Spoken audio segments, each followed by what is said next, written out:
Wednesday, I'm still reporting on government corruption.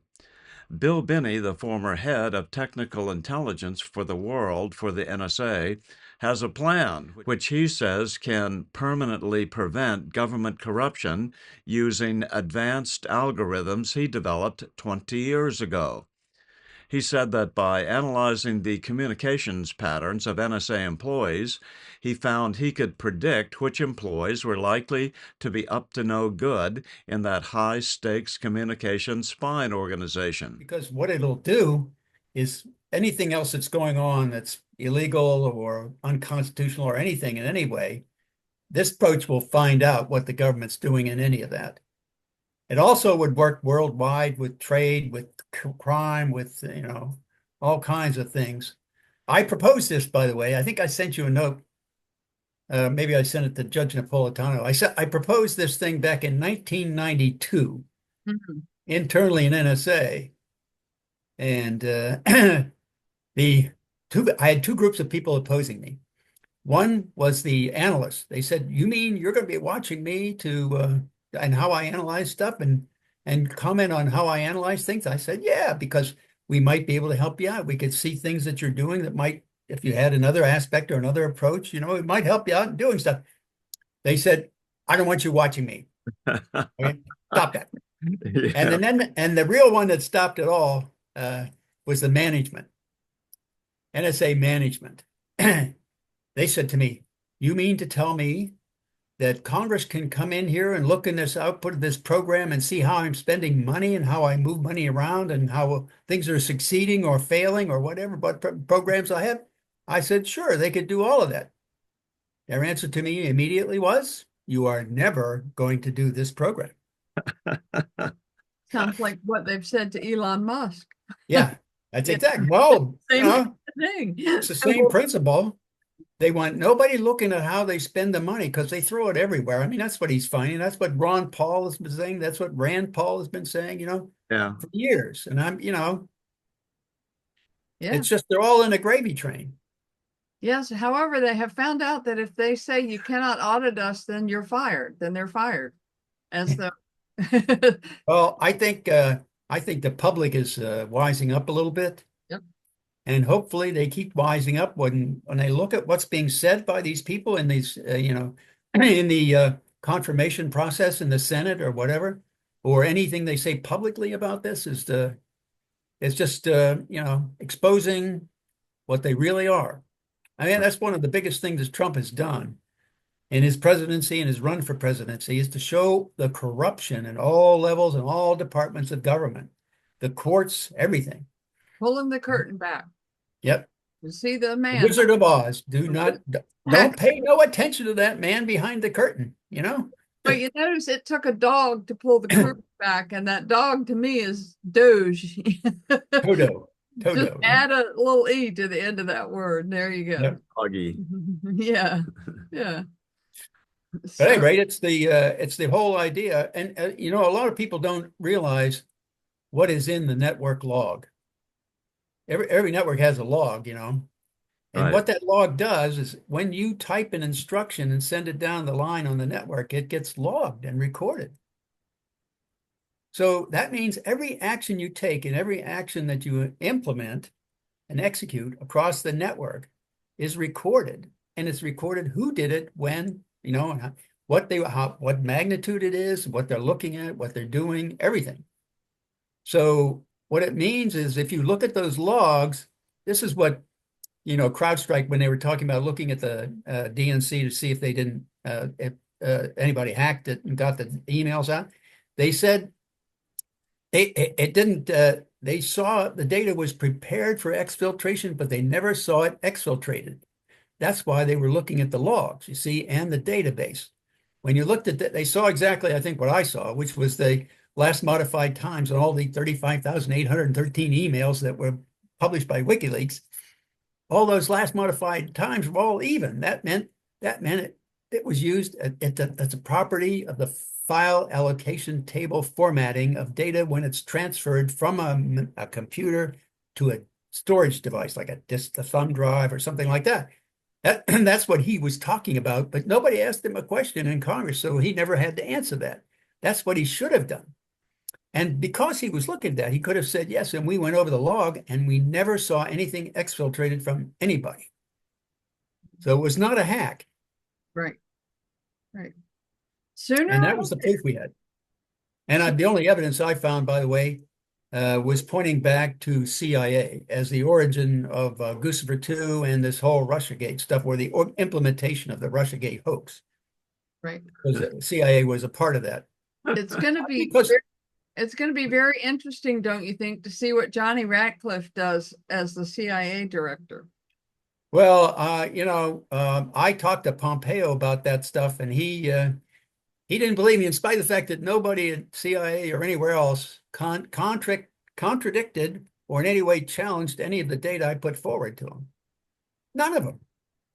And yet, the House and Senate Judiciary Committees, the House and Senate Intelligence Committees, the Mueller Group, all those people, nobody ever called me in to testify. I tried to get it testify in the case with Roger Stone and with General Flynn, with Ed Butowski, and in the second, third, ninth, 11th circuits. Wow. And also in the Supreme Court, I had to petition into the Supreme Court. They didn't want to hear it. Speaking of General Flynn, he just recently tweeted out this interesting tweet, and this was the extent of it. I still know where all the bodies are buried. And Yeah. that was it. That was the whole tweet. I went, oh, that's a Well, warning to somebody. the problem is, he's a consumer of intelligence. He's not a producer. So he didn't, how do you produce intelligence? The same way you produce information on crimes and any kind of activity or threats. And he didn't do that. That's what I do. And that's why I put this proposal out there, because this will get it. This will get to them. The main keys are the automation of the network log and the database analysis. If you can automate analysis, you can do any magnitude of information and get the answers out. But that started, Obama started, I think, realized the problem back in 2012 when he issued the Big Data Initiative. He was soliciting industry to come up with programs that would go through massive amounts of data to find things that were important for analysts to look at, to do reporting and threat assessment and things like that. That was just to identify them. And they, as far as I can see, have failed at even doing that. I, on the other hand, was going to prepare to do that back in the 1990s. And fortunately, I didn't, because it would have given them so much more power to do everything on a massive scale, monitoring you constantly on a massive scale. Think about that. Right now, they've got all the data stored so that when they want to go and look at some particular person, they can go in and pull all that data on that person, but they can't look at the 4 billion plus people who use the internet constantly. With the programs I was designing and prepared to implement before I left NSA, fortunately I didn't, I would have been able to do that. And that was really, it would be devastating to any kind of democracy anywhere, Unfortunately, I didn't do that. Once I found out that they were spying on everybody in the country, I refused to share any more intelligent IP with them at all. I just shut them off, and I said, I'm getting the hell out of here. And it took me 2 weeks to get out. Speaking of which, speaking of General Flynn, he has been conspicuously absent as far as picking up an official post under the Trump administration. So I have all kinds of theories on that. Like he's the roaming person to do what needs to be done. Well, I think he'd be good to direct it, but implementing it would be the problem. It always has been the problem. How to do stuff is the problem. Everybody says what to do. Find me everything that's important in this massive database. That's what to do. How do you do it? That's where the rubber meets the road. Then I've never documented that, and I never will. Oh, because you can't trust them. Who can you trust? Right. Exactly. Who can you trust with power? Yeah, exactly. Yeah. I mean, That's why this kind of setup that I was proposing had to be a permanent thing agreed to by Congress, the administration, and the courts. Once they did that, it would be permanent. Then it might be a worthwhile thing to do. But if they can't make it permanent, something that's going to stick around and act like an immune system for the government, where you have white cells going around clearing out cancer, internal corruption, cancer, and other external threats like bacteria and things like that. It's a kind of an analogy my wife Catherine came up with. I thought it was a good one. You know, it's a way to clean up the body. It's a way to clean up, and it's a standard. That's natural way of doing it. So it should be something like that. It's very appropriate for a government too. The problem is that it doesn't allow for very much corruption because it can pick it up right away. Well, of course, that's automatically out. Yeah, exactly. Well, I mean, you're never going to do it is the answer, right? Well, I mean, the only way you could make it permanent would be to amend the Constitution to have it mentioned. Nothing wrong with that too. There's a process to do that. Yeah. If we want to have a government that can't do the kinds of things that's been doing, then you have to do something like this. If you don't do something like this, then as my wife says, deep capture is inevitable because the forces of evil are too numerous and they rise to the top seeking power in any form, in any way they need to do to get it. And once they get it, and the whole system is becoming captured by this evil. And the only way to root it out is to have something that's watching them and out of their control. And that's why there can't be any single reporting path, because if there is, then that's the point of control. That's why, when I was saying it needs to have a responsibility to report to the courts and to Congress and the administration. Well, And the people. we've spoken in generalities here, but why don't you go ahead and lay out exactly what you're talking about? Well, it's getting people, an organization of technical people that's primarily technical people, and managers aren't going to be able to make it happen.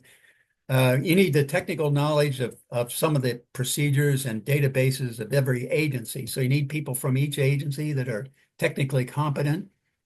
And you need someone who knows how to put together a process to automate the analysis of the data in those agencies. And so far, most of the agencies, see what they do is they bring people in and they put them in little cubicles and say, here's your area of work in this agency. And they have all kinds of cubicles there, all kinds of people where they have a problem integrating the entire enterprise and how to make any breakthrough in any area. How can you leverage it across the whole enterprise? They have a difficulty doing that. That takes some sense of how to pull together reliable data and reliable information to automate a process, to code it, like people thinking, how would you figure out what the threat is? If you can automate that, how do you figure out this threat and use that information? Then you can list it and set and put it in terms of source code in a sequence of code, and then have that run on any amount of data. Well, So how would the participants of this from each agency be vetted? you have to look for people who actually have achieved things. If they don't achieve anything, or there's no level of achievement, just simply managing, that's not helpful at all. So then you would be the decider. Well, or maybe we'd have a group, you'd have a board of people who have, you can assemble a board of people who have technical competence, not just managerial. You can deal with managers separate. That's why they separated tech track from management in NSA and various other agencies, because what happened is people would get so competent at technical things, they'd get promoted up to a point. Then to go to the next promotion, you had to go to management. So that took them out of that productive workforce and put them in management, which wasn't productive, productive at all. So you lost the expertise in those agencies. So they created a separate tech track. That's when I got up to GS 15 and they would say, where are you going to go? Because, So they created the tech track. That's when I went into the senior executive in the tech track. So it was a tech track senior executive for service as well as a management senior executive service. Ah, So that's the kind of thing that they implemented to keep that technical expertise in the workforce so that they can continue to achieve and succeed at things. At well, least there was that was recognition. progress. That was Sorry? progress. That was progress then. Yeah, at that point, yeah. The Yeah. trouble is management kept direct control over what the tech track could do. They would say, well, you're not going to do this program, you're not going to do that one. That should never have happened, okay? Huh. Because they stymied any further progress. And that is, management would only allow certain things to happen, when in fact they didn't know how to do any of this stuff, and they couldn't make it happen anyway. Managers can't do that. They have to have people who know what to do or how to do stuff to make it happen. And And you could assemble a sufficient team to do this? yeah, and I don't think it would take that many people. Probably something in the order of 100 or 150, something like that. Because once you write the programs and do the automation, a lot of it will fall very quickly. I mean, Okay. like I made a proposal to Customs and Border Protection when I was working there, look at imports and exports. And I said, gee, we could, because we discovered using Google at home, Kirk Wiebe and I discovered companies in the US and various other countries in the world who were supplying parts for IEDs for Afghanistan and Iraq through the Iranian people in Dubai. They were doing they would buy parts for IEDs out of Dubai. So it all gets shipped to Dubai, not to Iran, and then they would push it up to Afghanistan and Iraq for IEDs.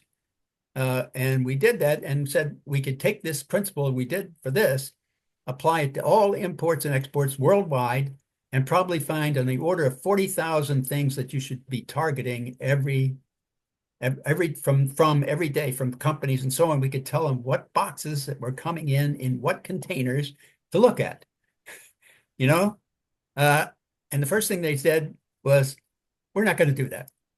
We only have 4 analysts. We can't handle 40,000 targets.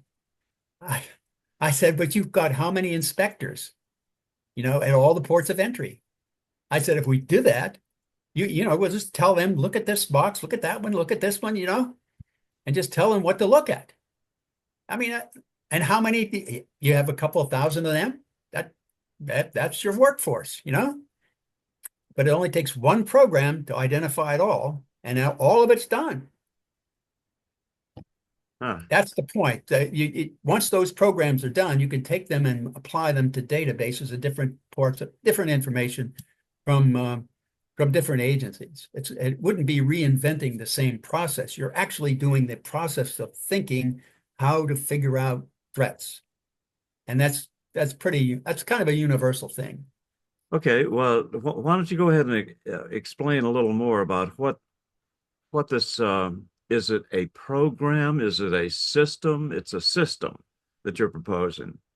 Well, yeah, it's everything we talked about there. Programs are part of it. Setting up a program to do the analysis, access to databases of every agency in the government, and also access to go in and physically examine them inside the agencies that are involved. And because in NSA, for example, people would say, well, all these people who are appointed or elected or whatever, they're here for a very short period of time. This is from the bureaucrats, okay? They are permanently the in place, permanently petrified bureaucrats, okay? They would say, well, all we have to do is wait them out. He's only here for 3 years. He'll be gone in 3 years, something like that. Or 4 years if you're in a presidential appointee. They'll be gone, So all we have to do is wait 4 years, and we'll get somebody else, and we'll continue under that. We'll just continue slow rolling them by feeding them only information that we want them to know, and that's the way they do it. I mean, that's the way and it's just actually, and I think I said this to one of your programs before, Bill. One of the ways I successfully got out of all kinds of meetings was at one big meeting, I said, I will never lie to anybody for anybody. that got me out of all kinds of meetings. I never got invited to meetings again. That meant I could go actually do work, you know? So, so I thought that was great. Yeah. Anyhow, but the point is you need to be able to develop those programs to point everybody in the right direction, to assemble relevant data and relevant information, and even make implications from it. Because I did that with one program fully, from antennas to written and issued reports with no humans involved at all. Huh. I can't tell you what that was, but it scared them so much in NSA that they had it in what is called product phasing for a year and a half before they released it. Now, normally it only takes a month or 2 months to do it. Product phasing, you just bring it in, you start working with it. Okay, now you guys are doing okay with this. It's working properly. Okay, we can release it, But this one, they kept there for a year and a half. It did 10 times as much as they ever did. And it did it so much faster because it was right. I mean, we were no more than a minute behind anything. That was the maximum time that we were behind on the end product report, not the actual process of calculating what should be said. I did that with one program, and I partially did it with another, and I was going to do it with the internet, but then Hayden started his thing, and that just stopped everything. I just said, I'm not doing this. I'm not doing this for these people. And, those are the guys, they outsourced what we were doing, and it became Google. They outsourced it and funded it. I told you that story, didn't I, about Google? No, I don't think so. Well, by early 1998, we had a little group of people internally in NSA called the SIG and Automation Research Center. I created that with Dr. John Taggart. He was from research and I was from ops, so we got together and created this organization. And by early 1998, we had developed, some of the guys working on it had developed the software to sessionize fiber optic communications at fiber optic rates. That meant you could take anything in the world coming across the fiber lines, and put it back to a form that, like you send it an email or a file or something like that. That's sessionizing and reconstructing what's being sent. Once you do that, that meant you could capture all the information in the World Wide Web in the world. It was only a question now of space and power. That's all it was. Plus, in the background, I was doing the backside of that. That was Ed Loomis. His part was the front to do the sessionizing capture of data. I was doing the back end stuff, which was how to manage the data once you capture it. What's important, what isn't, things of that nature, and how to manage it. And then I would feed back to him the filters on the front end so that he could filter out stuff that wasn't relevant, which was the vast bulk of everything. So, at that point, I was doing a metadata indexed query into distributed sets of data around the world. So in other words, it was metadata oriented selection of information, much like Google does, through a separate set of storage set bases around the world, which like Google does, and then monitoring and analyzing the profiling of people on the network and what they're doing, like Google does. And then by August of 1998, we gave a copy of this software to our site at Bad Aibling, Germany, and said, why don't you try this out and try it, see, and give us some comments back, what you think, critique it for us, And they put it on one position in their site and said, gee, this works so much better than what we got here. So we're going to put it on the whole site.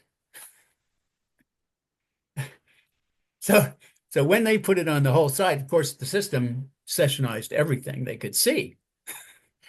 And their selection process was as crappy as it could be. Dictionary select any word that hits you, forward stuff. So basically everything, or virtually everything, came back. They forwarded it all back. And within 8 to 12 hours, it just about crashed the entire system at NSA because it couldn't handle it. Uh, So that basically, and we got called in, by the way, to shut them down, which we did. But but it showed to the management at NSA the real magnitude of what we're facing. And so what they did was they got together with CIA and then outsourced that process and concept to two guys at Stanford and funded it. In the next 1 month after that, in the late 27 September, it was that they, I guess, funded that, and they created Google. What did it do? Metadata index, distributed storage, queries, and profiling, all of that is Google. So they outsourced Google. So they took the IP, which was their right. They had the right to do that, outsource it. They wanted to. But internally, what they did to us was shut us down. They didn't want us doing any further development. And I think the implication was that they wanted Silicon Valley to do what we were doing, so that down the road they'll take since they funded this with Silicon Valley, they could get all the information from them, which they're doing, right? And blame anything that's going on them and not have any responsibility focused on them. So they could transfer the responsibility to industry. And they shut us down. But that meant that it gave me the opportunity to, and I should say that what Google profiles is individuals, what they look at, what they like to see. And that's not difficult to do. What really is difficult is looking at groups of people and what the groups of people are planning to do. That's a much more difficult problem. And they don't do that. That's what we were aiming at, the groups of people. But the agency after 9/11 changed from looking at groups of people, militaries, governments, drug cartels, things like that, to looking at individuals. That meant everybody on the planet. So, but that was the Google story. but that was a more inefficient way of doing it because it was handling too much data in one gulp. I'm sorry, which say that again. The way they chose to do it was not the most efficient way because they were trying to consume too much data at one time. You mean the NSA? No, The Google. the Google way. Yeah, We actually went to Google in 2003 after we retired and said, we can make your selection program a lot more efficient. Right. And they said, no, thank you. Our business plan and process is just fine. We're happy with that. Because if they used our approach, they would do a very finite, focused return. Right. Like you might get, no more than 100 returns in a query. Right.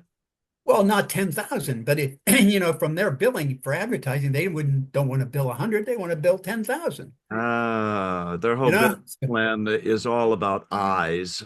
How many eyes? Yeah. How many times do I forward your advertisement out or your link out or whatever? Right. And that's how they get paid. They said they were fine with what they're doing. Yeah.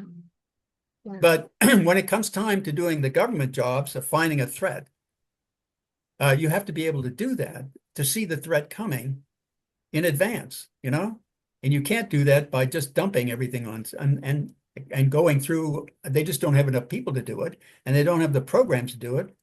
So, I mean, that's why Obama did his big data initiative back in 2012, because they finally realized that they didn't have the programs to handle the magnitude of data and content, and they still don't. And what it does is when they do their queries, they get a dump onto the analysts, and the analysts have, 10,000, 20,000 items a day to look at, and they can't get through it because if they start going through and they find one, they have to write a report, they have to stop, write the report, lose the time there, and then they have to come back and then try to go through it again and pick it up, but they never get through any full day's take. Then the next day, when the next dump comes in, So I kept saying it makes them dysfunctional. That's why I tried to fix that in the 1990s, because it was making them dysfunctional even back then. And so what I did was when I went to talk to the House of Lords, I got quoted in the British media there that big data kills people.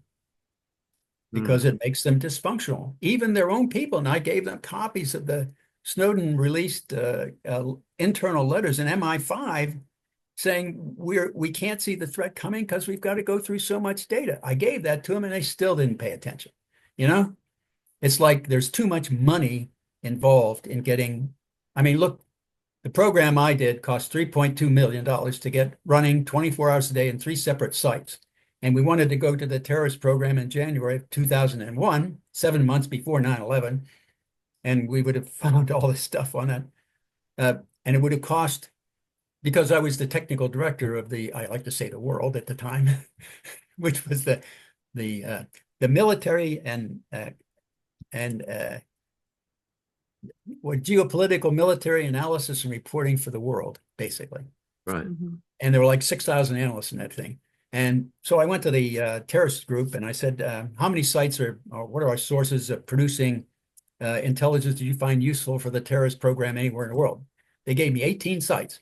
So I said, for 18 sites, we could do that and deploy it there and get that running, fairly quickly, a week or two for most of it. And we could do that for $9.5 million. $9.5 million. But the competing program was Trailblazer, and they wanted about $4 billion for that. So guess who won? The money program. And then a couple of years later, what happened to Trailblazer? They called it a failure and shut it down. And what have they been using all along? They bastardized the programs that we had because they were the only ones they had that could manage this amount of data. And they used that in the Stellar Wind program and the other programs that are listed by Snowden that when he exposed all his internal programs in NSA, I knew exactly what they were, and they were the design, and we left them. And the program. So they couldn't even improve on those, Bill. And then they did stupid stuff. Like they took metadata. They had a metadata analysis group. Then they had a content analysis group. And then they had a language group. And there's 3 different sets of the same damn problem. And they separated into different groups. Why?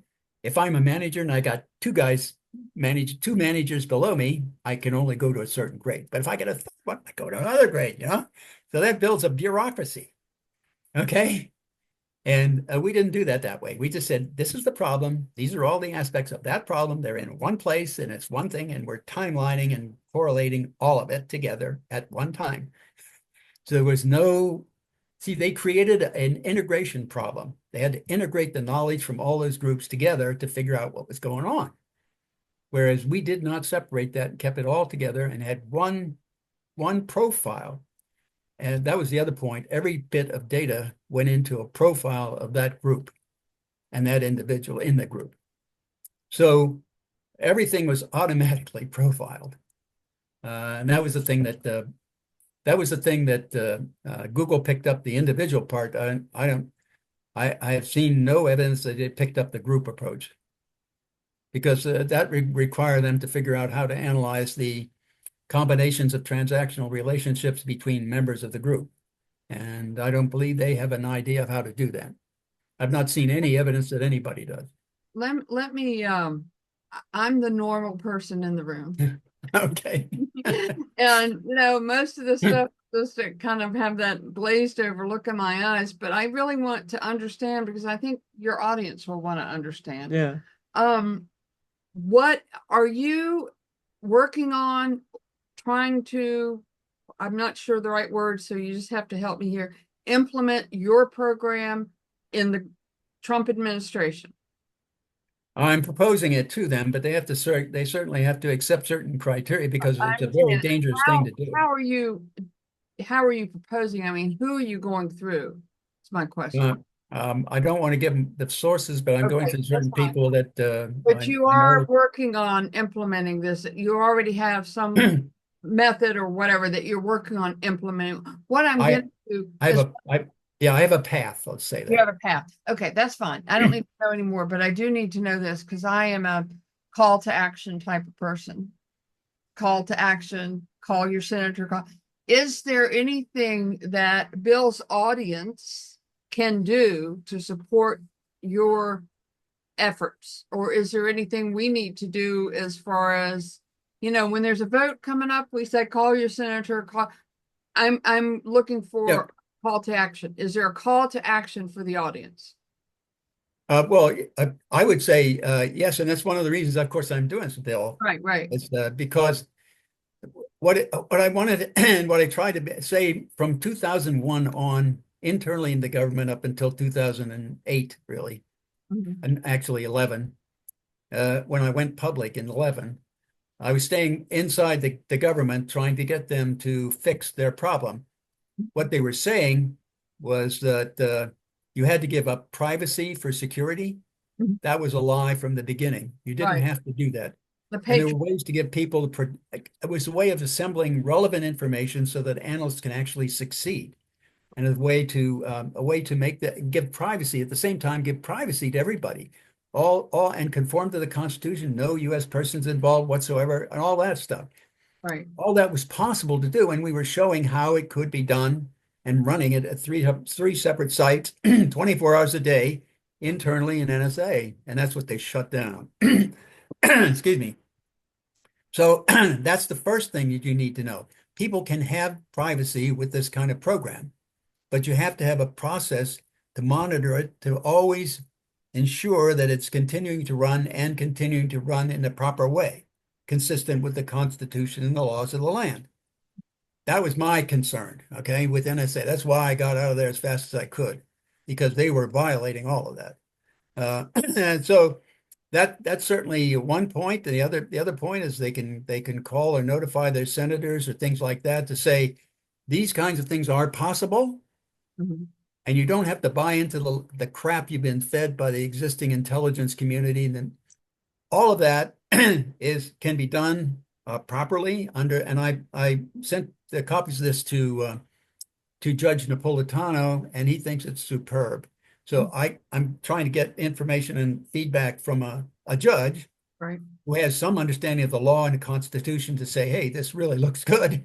Well, and the other thing is the criteria we would use, building syllogisms or the logic for deductive, inductive, and abductive approaches to figuring out, based on human behavior, that you can describe in terms of transactional relationships, not just content of what they say, but also the contacts involved and things like that, and the grouping, those kinds of things. That's the kind of thing you can take advantage of and write arguments that would pick those things out that make things suspicious. So you can define zones of suspicion and do that for any development in any activity. So, I mean, all that's possible, and it's not, if you focus and do it, if you know what you're doing and you focus, you can do it rather quickly and make it really efficient and not that expensive. Do you think that China is doing this? I think they're trying to. They want to do that. So do many people do. What do you think of Tulsi Gabbard? I think she'll be good at it at a management level. I think. I don't know that she has the technical background to be able to do it at like NSA is kind of a technical place. Different military organizations have been kind of technical, weapons, things like that. She might be okay with. Think her experience was in the military. She's probably going to be good in that area. But I think she probably needs some assistance in the technology areas. What do you think of Snowden at this point? Well, I've always said he's done a public service. Some of the things he took with him and took out, I think was a little excessive. The claims that people have made about it are pretty much, I looked at it this way. There isn't a terrorist organization or a government in the world that didn't know we were doing it from the beginning. They've known we were doing this all along. So we aren't fooling them. The only people we're fooling are our own people. That we don't want you to know that this is what we're doing. Right. But all the other militaries, they all know we're doing. I mean, SIGINT has been around, all that stuff, collecting data and information through the mail, through the wires, through the, radios, all of that. That's been going on for hundreds of years. I mean, it goes back to, this whole idea of social networking, that's just the latest terminology for the old concept of network reconstruction, we used to call it. But it goes back to the Civil War. The Pinkertons watched some of the Southern spies move around Washington and see who they visit. That put together the visiting relationships of Southern spies. And from that, they broke the Southern spy network. Well, that's no more than seeing who calls who or who emails who or, who contacts or who moves around, who travels, that's the same thing. But back then they didn't call it social networking. They called it network reconstruction, and then what was it? Contact chaining, and social networking, and it has different names, but it's the same concept. It's nothing really new. If they're really serious to clean up the swamp, they're going to have to do something like this proposal. Otherwise, that stuff's still going to sit there and wait till they leave, and then it's going to metastasize again, And they might set it back a couple of years, but it can always come back. Well, I did notice today that they gave a number, and I don't remember the number of people who took President Trump up on his offer to buy them out. And a large number of employees said, okay, we'll take it, and they're out of there. The FBI did turn over, which they said they were not going to do. And now suddenly today I saw 5,000 names of FBI agents who worked on J6. So they did turn over their own people, I guess, to be. I don't know. I couldn't do that internally in NSA. I couldn't be a party to any of that stuff. So I mean, it's just my makeup, I guess. I'm not calling balls or strikes. I'm just giving that's what they did. Yeah. And then they did. So. Well, I mean, this program would pick them out. Right. All of them. And there you go. And that's much more efficiently than however they're doing it. So how do you assess Trump so far? Well, I think he's starting to do all the right things. Things needed to be done. We have to start thinking about. I mean, the world has been fleecing us for years, for decades. Right. I mean, since World War II. I mean, the Marshall Plan was a good idea, but we didn't have to continue that. Basically, for the world. I mean, come on. Just because we don't need to be the policeman for the world. So why are we anywhere we are? Is there a real vested interest there for us? I don't know. All I see us is getting into all these wars all around the place. Well, the whole Ukraine thing is coming apart right now as nothing more than a way to launder money back to American politicians. Yeah, and the AID stuff is really exploding out there with all of the data. And of course, Ukraine was the biggest beneficiary of that, which means 10% for the big guy. Yeah. I'm still reporting from just outside the citadel of world freedom. Good day.